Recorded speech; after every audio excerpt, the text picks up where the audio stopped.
Pemirsa Siak TV, kita lanjutkan pembahasan kita tentang nikah siri tadi.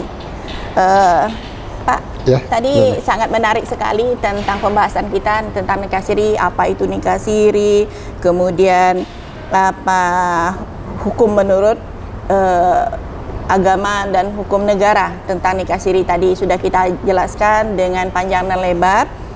Sekarang tentu bagi pelaku-pelaku nikah siri ini kan banyak nih Pak. Boleh dikatakan masyarakat menganggap lebih baiklah daripada yang rumit-rumit tadi itu mereka melakukan nikah siri.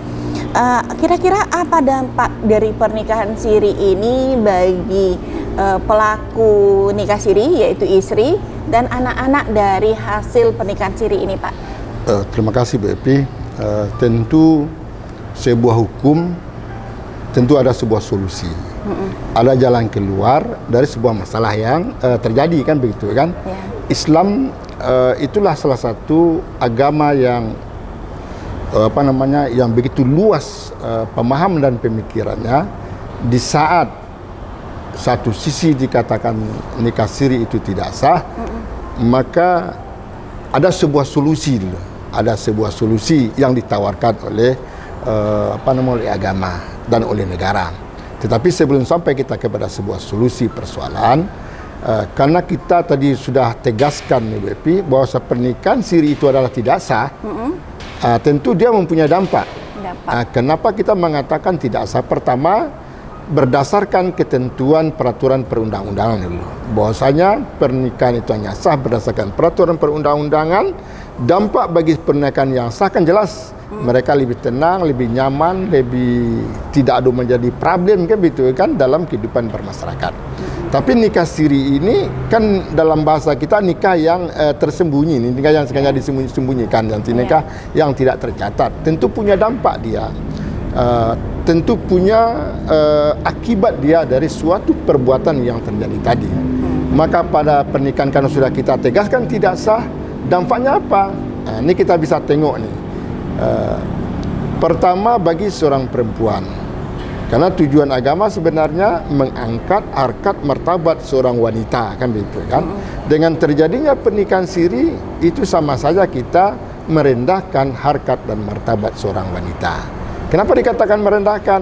Jika terjadi suatu problem persoalan di dalam rumah tangga dalam nikah siri tadi, di saat umpamanya si istri dipukul oleh suami, kemudian dia melapor kepada pihak hukum, tentu salah satu yang diminta oleh pihak hukum, status Anda apa?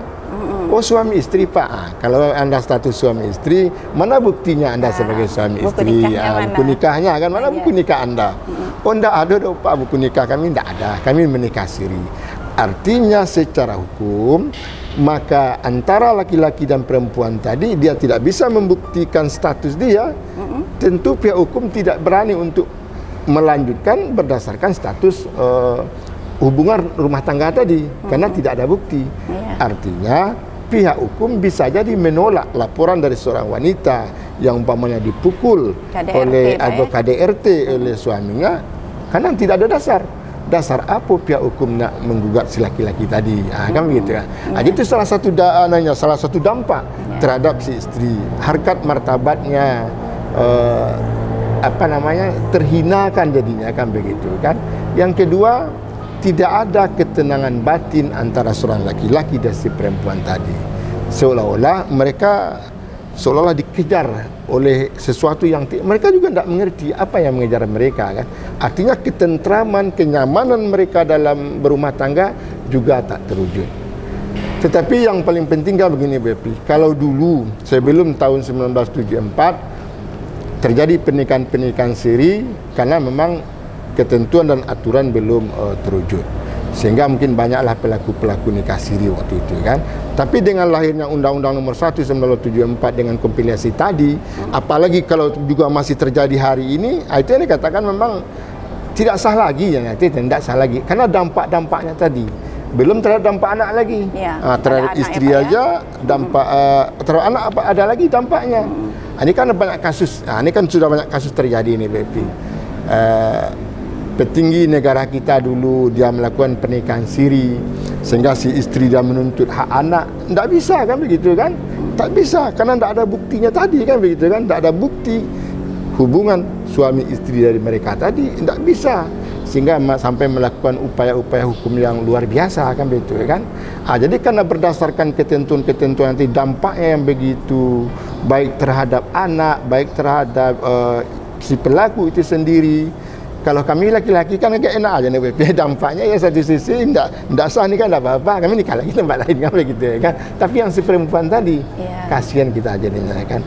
Padahal agama kita jelas mengangkat harkat martabat seorang wanita, bahkan diangkat menjadi an-nisa imatul bilad kan. Wanita adalah tiang negara, begitu diangkat tinggi oleh Rasulullah. Masa sekarang harus kita rendahkan lagi mereka kan gitu ya kan. Jadi karena itu sebenarnya pelaku nikah siri ini sebenarnya kalau kita bisa kita dijerat dengan hukum sebenarnya. Banyak mungkin ada kasus-kasus celah-celah hukum yang harus kita carikan supaya mereka bisa terjerat. Walaupun memang secara apakah pendapat hukum ya masih dampaknya terhadap hukum itu masih kecil kan gitu kan. Tapi sebenarnya masih secara pidana memang harus kita carikan agar ini menjadi efek jera kan gitu kan. Terhadap pelakunya terhadap pelaku. Itu sebabnya kita hari ini bertegas-tegas tidak sah supaya menjadi efek jera, supaya tidak lagi menimbulkan akibat-akibat lain gitu kan. Kalau tidak kan kasihan anak-anak kita nanti ngurus akte aja tidak bisa di WP ya. Akte tak bisa.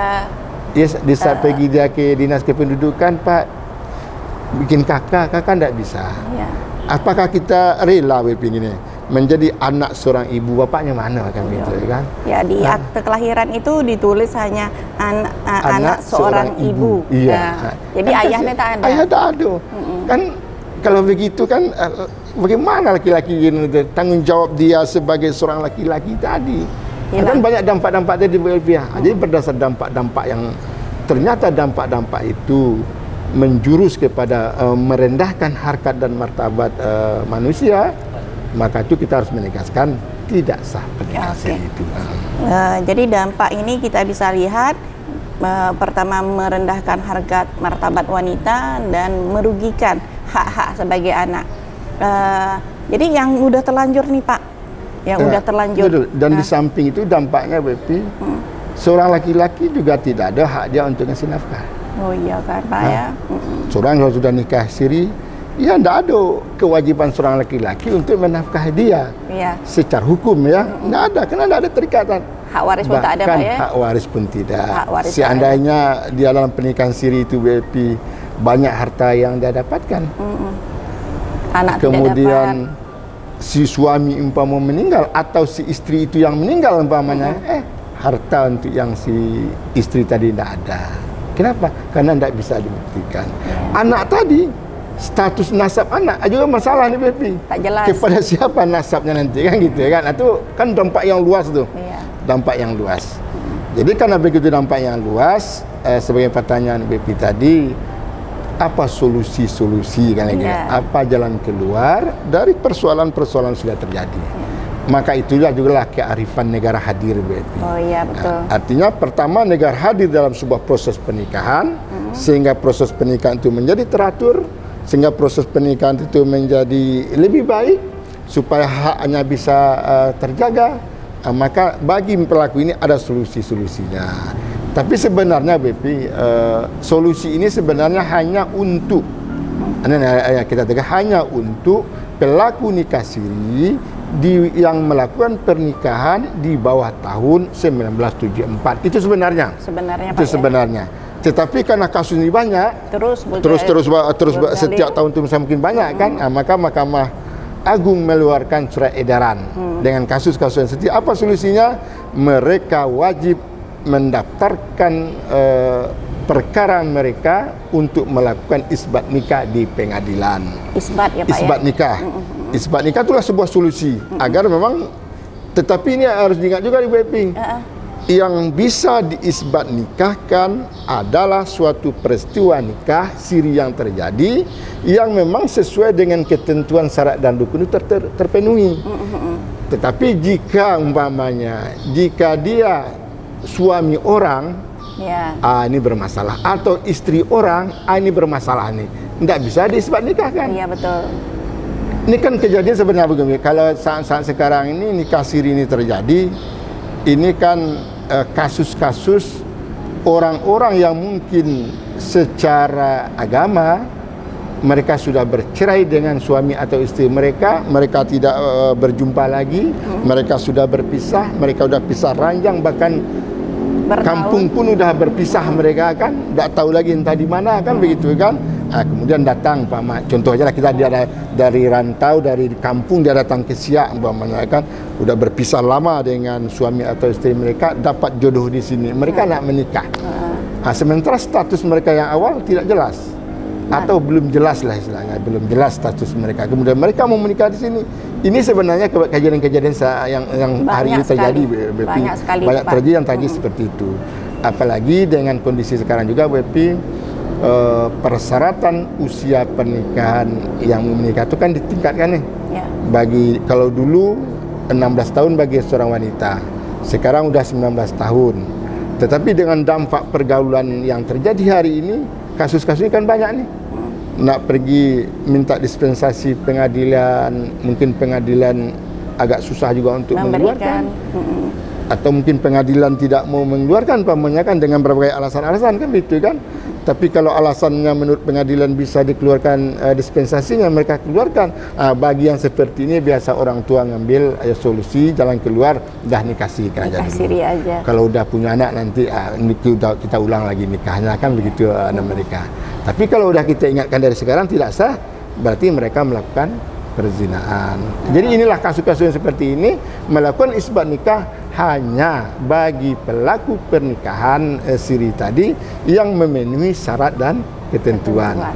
Kalau umpama keluar dari syarat dan ketentuan, ya selesaikan yang pertama dulu, baru yang kedua kan begitu. Karena banyak juga Pak yang melakukan nikah siri, kemudian mereka mengajukan isbat, ternyata isbat mereka ditolak karena di pengadilan mengatakan bahwa pernikahan siri mereka tidak sah menurut agama. Karena itulah tadi si perempuan ternyata belum cerai. Betul, yang laki-laki juga masih status suami orang. Jadi akhirnya isbat mereka ditolak dan mereka justru malah marah kenapa tidak ada solusi untuk pernikahan mereka. Kalau saya bilang bahwa pernikahan seperti itu seperti masuk ke jalan buntu yang sulit untuk keluar dari persoalan tersebut. Tapi sebenarnya memang kondisi itu kan menjadi sesuatu yang seolah-olah itu menjadi sebuah jalan buntu kan.